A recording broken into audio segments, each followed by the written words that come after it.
The communication array on the Galactic Council station lit up with an unusual signal. It came from a small blue planet in the outer rim of the galaxy. The message was simple and direct. Hello. We are humans from Earth. We would like to join your galactic community.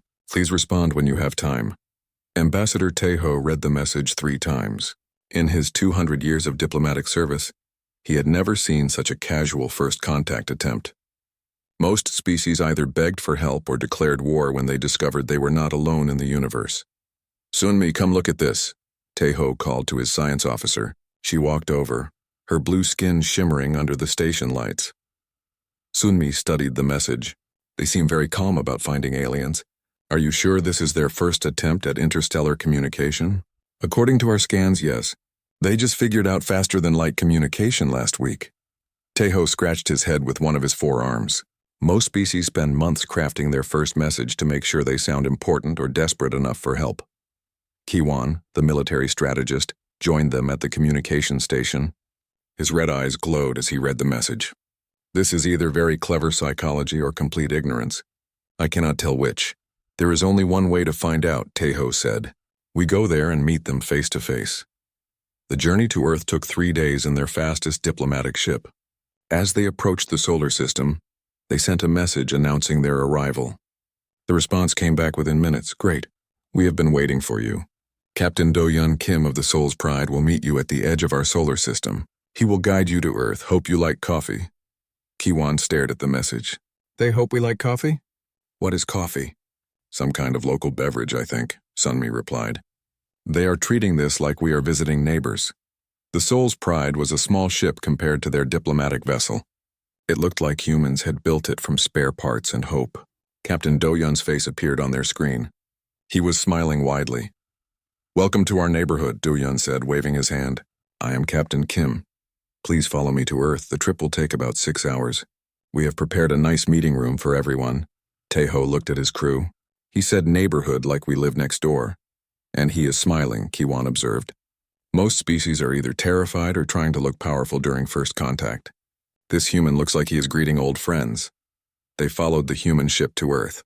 The planet was beautiful but looked dangerous. Sunmi's sensors showed massive storms, earthquakes, and volcanic activity. She could not understand how any intelligent life survived there. When they landed at the meeting facility, more humans were waiting for them. They all looked relaxed and happy. Some were holding cups of the dark liquid called coffee. Hye-jin, the lead human negotiator, stepped forward. She was a middle-aged woman with short black hair and a business suit. Welcome to Earth. I hope your trip was comfortable. Would you like some coffee or tea before we start? Start what? Tejo asked, confused. The meeting, of course. We have prepared our application to join the galactic community. We also have some questions about trade agreements and cultural exchange programs. Hye-jin spoke like she was planning a corporate merger, not making contact with alien life. Sunmi whispered to Tejo. Where is the panic? The religious crisis? The government collapse? This is not normal first contact behavior. Maybe they are in shock, Kiwan suggested quietly. Hye-jin led them to a conference room. It looked like any business meeting room, complete with a presentation screen and comfortable chairs. She handed each alien a folder. Here is our application. We have included information about our planet, our species, our technology level, and our goals for joining the galactic community. We also have some Earth snacks if you get hungry. Tejo opened the folder. The application was organized, professional, and thorough. It read like a job application, not a plea for help from a primitive species. You seem very prepared for this, he said. Of course, Hye-jin replied, looking puzzled. We have been planning for this day since we discovered other intelligent life exists. We figured you would eventually contact us or we would contact you. Either way, we wanted to be ready. But how did you know we existed? Sunmi asked. Mathematic bang, said Dr. Junho, another human in the room. With billions of galaxies and trillions of stars, it would be impossible for Earth to be the only planet with intelligent life. We have been looking for you for decades. Kiwan leaned forward. Were you not afraid of what we might be like? We could have been conquerors or destroyers. The humans looked at each other and laughed. Not mean laughter, but genuine amusement. Well, yes, that was possible, Hye-jin said. But we figured we would deal with that problem if it happened. Most likely you would be reasonable people like us, just from different planets. Reasonable people like us, Tejo repeated slowly. These humans thought alien contact was a normal, everyday occurrence. They had no idea how unique their calm reaction was. Duyan poured himself more coffee. So what is the next step? Do we need to fill out more forms? Take some kind of test? We are ready for whatever the process requires. Actually, Tejo said carefully, we usually spend several months studying a new species before considering their application. We need to understand your culture, your history, your capabilities. That makes sense, Hyejin nodded. Would you like to stay on Earth while you do your research? We have prepared guest facilities. You can observe our daily life, visit our cities, meet our people. We want you to get a complete picture of humanity. Sunmi felt a chill run down her spine. Something was very wrong with this picture, but she could not identify what it was. These humans were too calm, too prepared, too normal about the most abnormal situation in the galaxy. That would be very helpful, Tejo said. We accept your invitation. As the meeting ended, the humans showed them to comfortable rooms with Earth-style furniture. They provided books about human history and culture. They offered to arrange tours of cities, museums, and schools. That night, in their guest quarters, the three aliens held a private meeting. Something is not right about these humans, Kiwan said. No species acts this normal during first contact. Maybe they are more advanced than they appear, Sunmi suggested. Maybe this is all an act to make us think they are primitive. Tejo shook his head. I do not think they are acting. I think they genuinely believe this is normal behavior. That might be the most disturbing thing of all. Outside their window, the lights of human cities stretched to the horizon. Somewhere out there, millions of humans were going about their normal lives, completely unaware that their casual reaction to alien contact was unlike anything the galaxy had ever seen. The real question was, what else did humans consider normal? Sunmi decided to start her cultural research at a human school. She wanted to understand how humans taught their young. What she saw there would haunt her for the rest of her life. The human children were playing something called tag in the schoolyard. Sunmi watched in growing horror as one child chased the others, trying to touch them. When touched, a child would scream and then become the hunter. They are training their young to hunt each other, Sunmi whispered into her communication device. The children laugh while being hunted. They enjoy it. The human teacher, Ms. Yu Jin, noticed Sunmi's distress. Is something wrong? The children are just playing tag. It is a very common game. But why do they pretend to hunt each other? Sunmi asked, her voice shaking. Yu Jin looked confused. It is just fun. They run around, get exercise, and learn to be quick. All human children play games like this. Sunmi made careful notes. Human children were trained from birth to view predator-prey relationships as entertainment. This explained their calm reaction to meeting aliens. They had been practicing for danger their entire lives. Meanwhile, Tejo was experiencing his own cultural shock. His human guide, Minho, had taken him to something called a football game. The stadium held 50,000 humans, all screaming with bloodthirsty enthusiasm.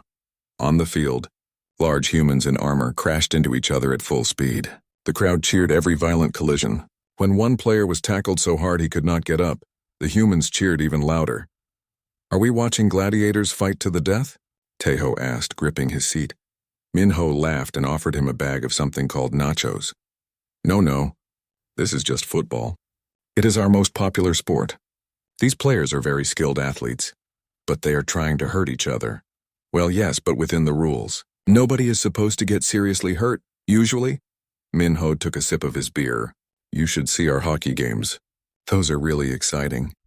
Tejo watched the crowd around him. Children as young as 5 years old were screaming for their team to destroy the opponents. Parents were teaching their babies to chant for violence, and everyone acted like this was perfectly normal family entertainment. How many people die in these games? Tejo asked. Die? Nobody dies. Well, almost nobody. Maybe 1 or 2 players per year across all levels, but that is usually from heart attacks or really bad accidents. Minho said this like it was a good safety record. Tejo made notes on his device. Humans considered death an acceptable risk for entertainment. Their young were trained to enjoy watching violence. Their entire culture was built around normalized aggression. Kiwan was having his own disturbing experience. He had requested to visit a human military base to understand their defense capabilities. Colonel Yunwoo Park was giving him a tour of the facilities. This is our basic training ground. Yunwu explained as they watched young humans crawling through mud under barbed wire, while instructors shouted at them. We teach our soldiers to handle stress and follow orders under difficult conditions. The humans being trained looked like they were being tortured, but they were volunteering for this treatment. Some of them were even smiling. Do they enjoy this suffering? Kiwan asked. Many of them do. Humans like challenges. The harder something is, the more proud we feel when we complete it. Yunwu pointed to a group doing push-ups in the rain. Those soldiers requested extra training. They want to be the best. Kiwan watched a young woman carry a heavy pack while running up a steep hill. She was clearly in pain, but she was also singing a marching song with her fellow soldiers. What happens if they fail the training? Kiwan asked. They try again. Humans do not give up easily. Some of these soldiers have attempted this training course 5 or 6 times. Yunwu spoke with obvious pride. Kiwan realized that humans trained their warriors by making them suffer voluntarily. They competed to see who could endure the most pain. And they sang songs while doing it. The cultural exchange reached its worst point during dinner at a traditional Korean restaurant. The human chef, Jae-sung, was excited to show the aliens authentic Earth cuisine. He brought out dish after dish of what he called delicious Korean food. The aliens stared at the plates in horror. This is bulgogi, Jae-sung explained happily. Marinated beef. Very tender and flavorful. Beef? Sunmi asked weakly. Yes, from cows. We raise them on farms specifically for eating. This dish is galbi, pork ribs, also very popular. And this is samgyetang, chicken soup with ginseng. Very healthy. The 3 aliens sat frozen as Jae-sung continued describing various dead animals that humans consumed for pleasure. He talked about the different ways they killed, prepared, and cooked living creatures as if he were discussing the weather. You eat other living beings? Taeho managed to ask. Of course. How else would we get protein? We also eat plants, but meat is an important part of our diet. Jae-sung noticed their expressions. Are you vegetarians? I can prepare some vegetable dishes if you prefer. You have a choice? Kiwan asked. Sure. Some humans choose not to eat meat for health or ethical reasons, but most of us eat both plants and animals. We are omnivores. Jae-sung said this like it was basic biology, which for humans it apparently was. Sunmi excused herself and ran to the bathroom where she was violently sick. The idea that an entire species casually consumed other living creatures for daily sustenance was beyond her comprehension. When she returned, pale and shaking, Jae-sung looked concerned. Are you feeling all right? Maybe the kimchi was too spicy for you. Kimchi? She whispered. Fermented vegetables. We let them rot in a controlled way to make them taste better and last longer.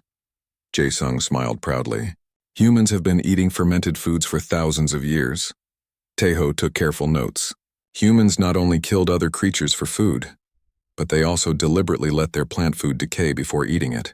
And they considered both practices normal, healthy, and enjoyable. That evening, the 3 aliens met in their guest quarters. They were all clearly traumatized by their day of cultural observation. The children train for violence from birth, Sunmi reported. They call it playing. The adults gather in massive groups to watch organized combat, Taeho added.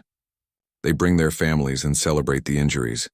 Their military trains by voluntary suffering, Kiwan said. They compete to see who can endure the most pain. And they consume other living beings for survival, Sunmi finished. They have industrialized murder and call it farming. The 3 aliens sat in silence, processing what they had learned. These humans were not just different from other galactic species. They were fundamentally alien in ways that no previous first contact had prepared them for. What kind of species considers all of this normal? Taeho asked. The kind that evolved in hell, Kiwan replied grimly. Outside their window, the human city continued its normal evening routine. Families were gathering for dinner, eating their meals of dead animals and rotted vegetables. Children were playing hunting games before bedtime. Adults were watching recorded violence on their entertainment systems, and every single human thought this was perfectly normal behavior for intelligent beings. The aliens were beginning to realize that understanding humanity was going to be far more difficult and disturbing than anyone at the Galactic Council had imagined. These humans had normalized behaviors that would be considered barbaric war crimes on most civilized worlds. The question was no longer whether humans were ready to join galactic civilization. The question was whether galactic civilization was ready for humans. Sunmi spent the next week studying Earth's environment and biological history. What she discovered made her previous observations seem pleasant by comparison. Earth was not just any planet. It was a Class 12 death world, the most dangerous category in the galactic classification system. She studied the geological records with growing amazement and terror. Earth had survived multiple extinction events that had wiped out entire evolutionary chains. Asteroid impacts, supervolcanic eruptions, ice ages, and massive climate shifts had repeatedly sterilized most life on the planet. Insu, she said to her human guide, a geologist from Seoul National University, your planet has tried to kill everything on it at least 5 times in the past few 100 million years. Insu nodded cheerfully while showing her core samples. Yes, we call them mass extinction events. The dinosaurs got wiped out by an asteroid about 65 million years ago. Before that, there was the Great Dying that killed 90% of all life. Pretty dramatic stuff.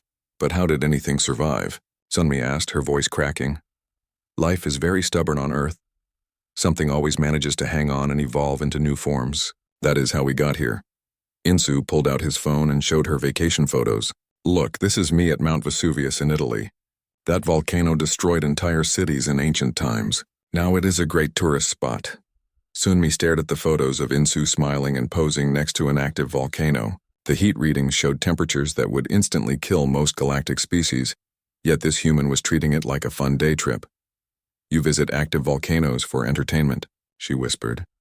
Sure, volcanic areas are beautiful and scientifically interesting. You just have to be careful and follow safety guidelines. Insu scrolled through more photos. This is me in Yellowstone standing near geysers of boiling water.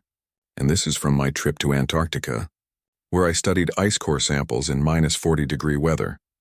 Sunmi realized that humans routinely expose themselves to environmental conditions that would be immediately fatal to most galactic life forms. They called it tourism. She continued studying Earth's current environmental threats. The planet was constantly trying to kill its inhabitants through hurricanes, earthquakes, tsunamis, tornadoes, floods, droughts, and volcanic eruptions. Most inhabited worlds had maybe 1 or 2 natural disasters per century. Earth had dozens every year. Your species lives under constant environmental attack, she told Insu. How do you function psychologically? Insu shrugged. You learn to deal with it. We have warning systems, emergency procedures, insurance policies. Most natural disasters only affect small areas. Life goes on, but people die in these disasters. Yes, unfortunately, but many more people survive. Humans are very good at adapting and helping each other during emergencies. Insu spoke like death by natural disaster was just another inconvenience, like traffic jams or bad weather. Meanwhile, Kiwon was learning about human military history from Colonel Yunwoo. What he discovered made him question everything he thought he knew about warfare. Humans have been fighting continuously for your entire recorded history? Kiwon asked, staring at the timeline display. Pretty much, Yunwoo confirmed. There has never been a period when humans somewhere on Earth were not at war with other humans. We estimate that only about 10% of human history has been completely peaceful, and that was usually just because populations were too small or separated to fight. Kiwon studied the weapons development timeline. Humans had progressed from throwing rocks to building nuclear weapons in just a few thousand years. Most species took hundreds of thousands of years to develop such destructive capability, if they ever did at all. You developed weapons that could destroy your entire planet? Kiwon asked. Several times over, actually. At one point, we had enough nuclear weapons to destroy Earth about 10 times. We have reduced that number significantly, but we could still end all life on the planet if we really tried. Yunwoo said this like he was discussing crop yields. Why would you build such weapons? Initially to fight other humans. Then we realized they were too dangerous to actually use, so they became deterrents. Now we keep some for potential asteroid defense or other planetary threats. Yunwoo pulled up more displays. We also developed biological and chemical weapons, but we banned most of those through international treaties. Kiwon felt faint. You banned your own weapons because they were too terrible even for humans? Some of them, yes. We decided certain weapons were too inhumane for warfare. Yunwoo paused. Of course, we kept detailed records of how to make them, just in case we ever need them again. The military tour continued with demonstrations of conventional human weapons. Kiwan watched soldiers practice with rifles that could kill from over a kilometer away. He saw artillery that could level entire city blocks. He learned about military strategy that assumed massive casualties as acceptable losses. "What is your current military focus?" Kiwan asked. "We are developing space-capable defense systems," Yunwu replied casually. "Since we are joining the galactic community, we want to be prepared for potential conflicts with other species." Kiwan stared at him. "You are already preparing for interstellar warfare?" "Not preparing to start wars," Yunwu clarified. "But we want to be ready to defend ourselves if necessary. History has taught us that peace is temporary. Conflict is inevitable." That evening, Taeho joined his colleagues for their daily debriefing. They sat in their guest quarters struggling to process the information they had gathered. "Earth is a death world that has been trying to exterminate all life for billions of years," Sunmi reported. "Humans evolved to survive conditions that would kill most galactic species instantly. They have been at war continuously throughout their entire history," Kiwan added. "They developed planet-killing weapons as a hobby, and now treat interstellar warfare as an inevitable future project." Taeho looked at his notes from the day. He had spent time with Dr. Kyung-soo, a human physician, learning about human medical capabilities. "Their medicine is as disturbing as everything else," Taeho said. "They routinely cut open living bodies and replace failing organs with organs from dead humans. They call it surgery, and they do it for entertainment purposes as well as medical necessity." "Entertainment surgery?" Sunmi asked. "Cosmetic modification. They alter their bodies to look different for aesthetic reasons. Some humans have hundreds of these voluntary surgeries." Taeho consulted his notes. "They also inject themselves with weakened diseases to prevent stronger diseases. They call it vaccination." "They deliberately infect themselves with diseases?" Kiwan asked. "As a medical treatment, and it works. They have eliminated several deadly diseases this way." Taeho continued reading. "They also poison themselves in controlled doses for recreation. They call it drinking alcohol." The three aliens sat in stunned silence. Humans lived on a planet that constantly tried to kill them. They had spent their entire history fighting each other with increasingly devastating weapons. They voluntarily cut open their bodies, infected themselves with diseases, and consumed poisons for fun. And they thought all of this was normal. "There is something else," Taeho said quietly. "Dr. Kyung-soo told me that humans can survive injuries that would be fatal to most species. They can lose limbs and continue fighting. They can lose massive amounts of blood and recover. They can survive organ failure, brain damage, and conditions that would kill us instantly." "How is that possible?" Sunmi asked. "Evolution on a death world. Their bodies are designed to survive extreme trauma because their planet has been traumatizing them for millions of years." Taeho looked at his colleagues. "We are not dealing with a normal species that happens to be violent. We are dealing with the ultimate survivors, beings who have been forged by the worst conditions in the galaxy and somehow learned to thrive." Kiwan stood up and began pacing. "And they think they are ordinary. They have no idea how remarkable their survival capabilities are because this is their normal." Outside their window, the human city continued its routine evening activities. Somewhere out there, humans were performing surgery on each other, injecting themselves with vaccines, drinking poison for recreation, and planning their weekend trips to active volcanoes. All of it was just another normal day on the death world called Earth. The aliens were beginning to understand that they were not just studying another species. They were studying the most successful survivors in galactic history, beings so adapted to extreme conditions that they had normalized the impossible. The breaking point came when Dae-hyun, a human who called himself an adventure sports enthusiast, offered to show the aliens what humans did for fun on weekends. Taeho. Sunmi and Kiwan found themselves at the edge of a cliff, watching humans voluntarily throw themselves off the edge with nothing but fabric wings strapped to their backs. "This is base jumping," Dae-hyun explained cheerfully, putting on his own wingsuit. "You jump off high places and fly through the air before opening a parachute. Very relaxing after a stressful work week." "Relaxing?" Sunmi whispered, watching a human plummet toward the ground at terminal velocity. "Oh yes, nothing clears your mind like free-falling at 200 kilometers per hour." Dae-hyun checked his equipment. "Some people prefer bungee jumping. That is where you jump with an elastic rope tied to your feet. Others like skydiving from airplanes. I personally enjoy them all." Taeho watched in horror as human after human leaped off the cliff, screaming with joy as they fell.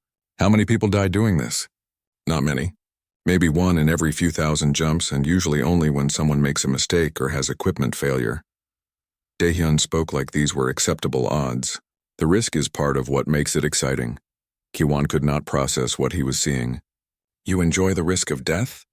Life is risky anyway, Daehyun shrugged. At least this way you get an amazing rush of adrenaline and some great views. Want to try it? I have extra equipment. All three aliens backed away from the cliff edge, their faces pale with terror. The weekend tour of human recreational activities continued. Daehyun took them to watch free climbing. Humans scaling vertical rock faces using only their hands and feet with no safety equipment. If they fall, they die? Taeho asked, watching a young woman climb a sheer stone wall hundreds of meters high. Usually, yes. That is what makes it challenging.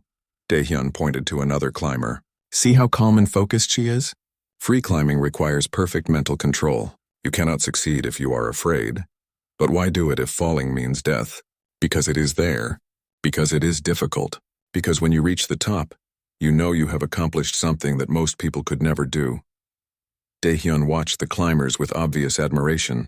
Humans need challenges. We get bored with easy things. The final stop on their tour was an underwater facility where humans were swimming with large predatory sea creatures. Shark diving, Daehyun announced. These are great white sharks, some of the most efficient predators on our planet. Swimming with them is an incredible experience. Sunmi watched a human in a diving cage descend into water filled with massive sharks. The predators circled the cage, occasionally bumping it with their snouts. That human is surrounded by creatures that could eat him, she observed. Yes, but the cage protects him. Mostly. Daehyun pointed to another diver who was swimming freely among the sharks with no protection except a thin wetsuit. That guy is really brave. Free swimming with great whites is not for beginners. Kiwon stared at the unprotected human swimming calmly among apex predators. Does he have a death wish?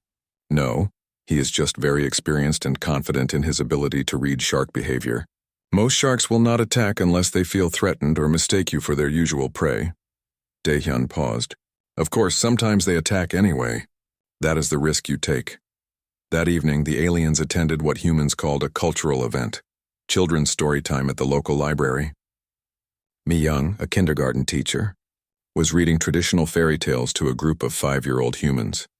The aliens listened in growing horror as Mi-young cheerfully recounted stories of children being abandoned in forests, people being eaten by wolves, houses being burned down by angry bears, and characters falling to their deaths from tall towers. And the wicked stepmother was forced to dance in red-hot iron shoes until she fell down dead. Mi-young read with animated enthusiasm. The children giggled with delight. Your children's entertainment involves murder and torture? Sunmi asked weakly. These are just fairy tales, Mi-young explained. They teach important lessons about good and evil, consequences of bad behavior and overcoming obstacles. Children love them, but why are they so violent? Traditional stories reflect the harsh realities of life. Children need to learn that the world can be dangerous, but good people can triumph over evil through courage and cleverness. Mi-young showed them more books. We also have modern stories that are less violent. But kids still prefer the classic tales. The aliens realized that human children were being indoctrinated from birth to accept violence, death and suffering as normal parts of existence, and the children enjoyed it. The next day brought an even more disturbing revelation when Byung-ho, a human paramedic, demonstrated basic first aid techniques. Human bodies are quite resilient, he explained, showing them medical training videos. We can survive losing up to 40% of our blood volume if we receive treatment quickly enough. 40%? Taeho asked faintly. Yes, we can also survive the loss of many organs. Kidneys, parts of the liver, sections of the brain, entire limbs. Humans have lived for years with artificial hearts, transplanted organs from other humans, and mechanical prosthetics. Byung-ho pulled up case studies on his tablet. This man lost both legs, one arm, and an eye in an explosion. He recovered completely and now competes in athletic competitions. Kiwon stared at the photos of the injured human who was now running races on artificial legs. How is this psychologically possible? Humans adapt very well to trauma and loss. We have strong mental resilience and social support systems. Plus, we are naturally stubborn. Most humans refuse to give up even when facing impossible odds. Byung-ho showed them more examples. This woman survived a plane crash, spent 3 days trapped in wreckage, walked 20 kilometers with broken bones to find help, and fully recovered. The medical demonstration continued with examples of human pain tolerance. Byung-ho showed videos of humans continuing to function despite injuries that should have been incapacitating. This soldier continued fighting after being shot 3 times. This construction worker finished his job with a broken back. This mother delivered her baby while trapped in earthquake rubble. Byung-ho narrated each case matter-of-factly. Humans can ignore physical pain when something important needs to be done. Sunmi took notes with shaking hands. Your species has evolved to function despite catastrophic physical damage? We had to. Earth is dangerous, human history is violent, and life is unpredictable. The humans who survived to reproduce were the ones who could keep going no matter what happened to them. Byung-ho put away his medical equipment. We also have very advanced trauma counseling. Humans can recover psychologically from almost any experience. That night, the 3 aliens held an emergency meeting in their quarters. They were all showing signs of severe psychological stress from their cultural observations. We need to contact the Galactic Council immediately, Taeho said, his forearms trembling. These humans are not just unusual. They are fundamentally incompatible with galactic civilization. They throw themselves off cliffs for recreation, Sunmi added, rocking back and forth in her chair. They swim with predators that could eat them. They think this is relaxing. Their children are trained to enjoy stories about death and violence, Kiwon continued. Their medical system is designed around the assumption that humans will be regularly damaged and need to be rebuilt. And they think all of this is normal, Taeho concluded. They have no idea that their casual attitude toward death, pain, and danger is unlike any other species in the galaxy. The aliens looked out at the human city, where millions of humans were going about their normal lives. Somewhere out there, humans were planning their weekend extreme sports adventures, reading violent bedtime stories to their children, and training to survive injuries that would kill most galactic species. All of it was just another ordinary day in the life of the most terrifyingly resilient species the galaxy had ever encountered. The question was no longer whether humans were ready for galactic civilization.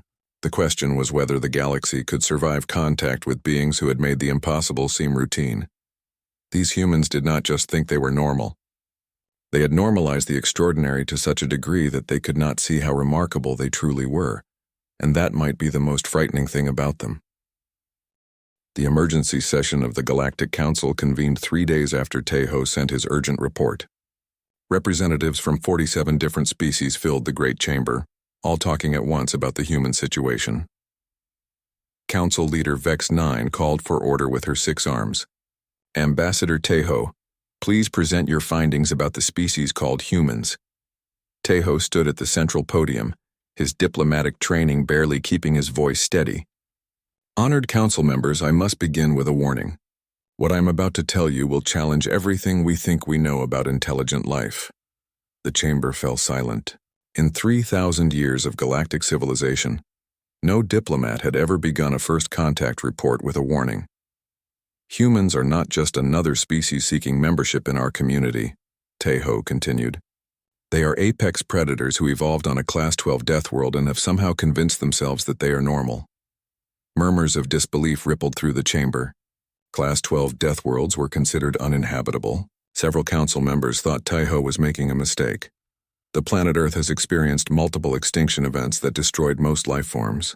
Asteroid impacts, volcanic eruptions, ice ages, and climate disasters that would sterilize most worlds barely slowed human evolution. They adapted to survive conditions that would kill our species instantly. Sunmi activated the holographic display showing Earth's environmental data. The readings made several council members gasp in horror. Humans live under constant attack from their own planet, she reported. Earthquakes, hurricanes, floods, tornadoes, and volcanic eruptions occur regularly. Their cities are built on fault lines, floodplains, and the sides of active volcanoes. They consider this normal urban planning. Representative cliques from the aquatic world spoke up. Surely they must live in fear of these disasters. No, Sunmi replied. They prepare for them, but they do not live in fear. Many humans deliberately visit dangerous areas for recreation. They call it tourism. Kiwon took over the presentation displaying human military data. Humans have been at war continuously throughout their recorded history.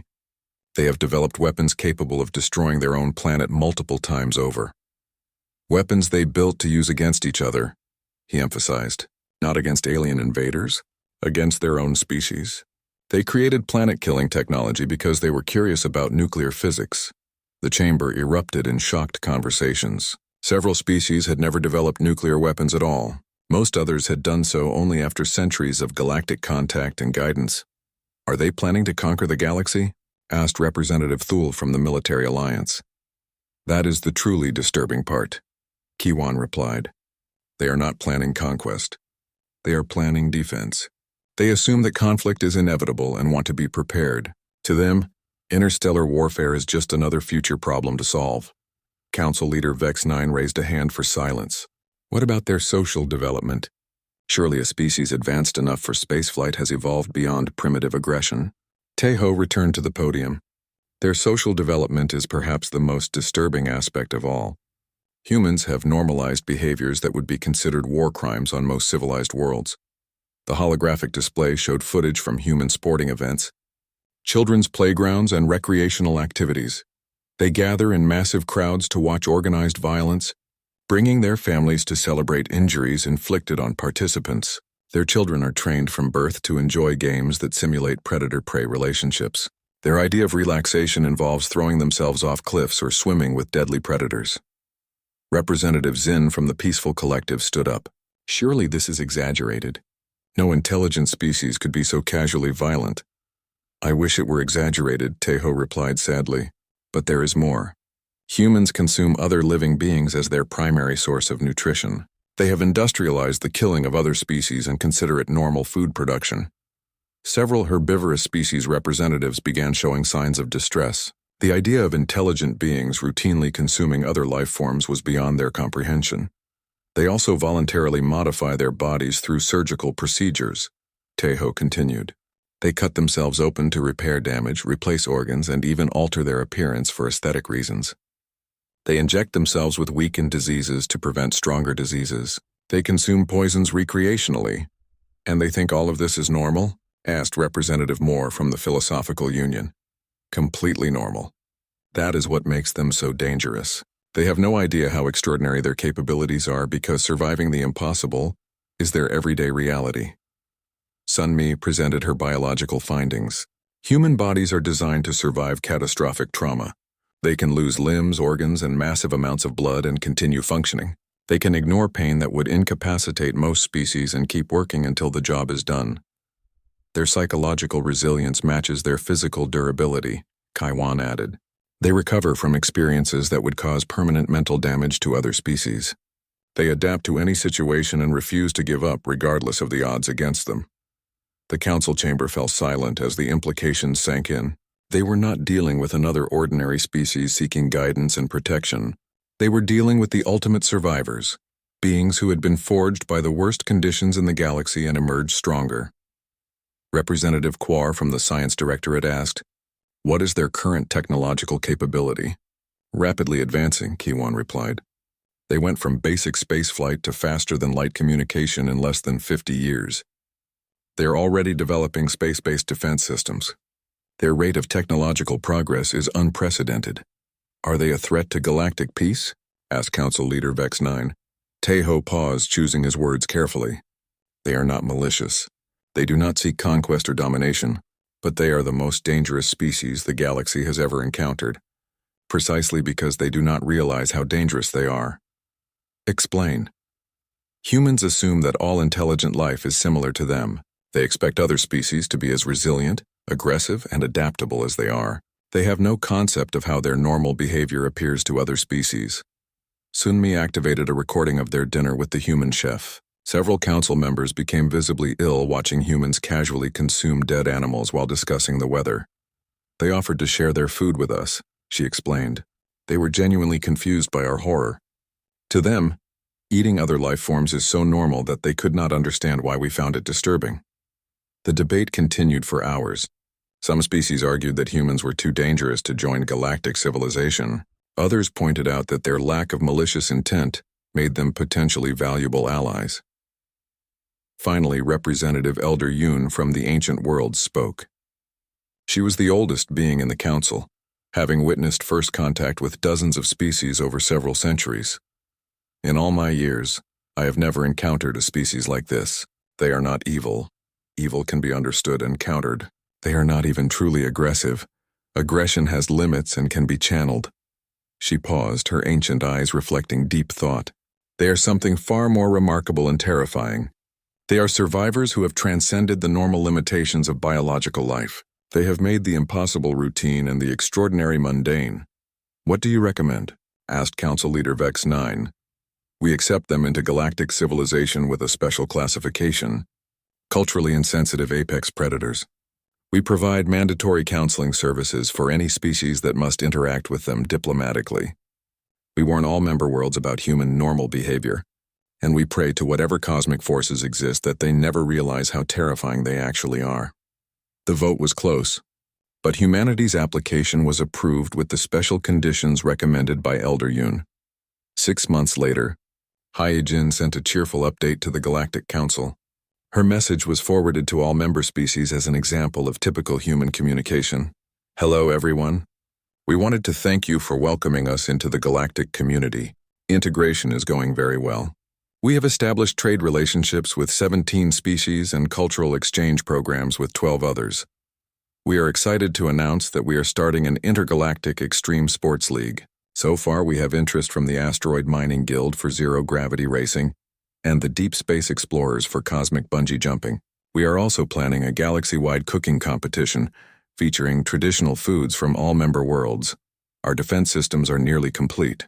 We should be ready for any potential interstellar conflicts by next year.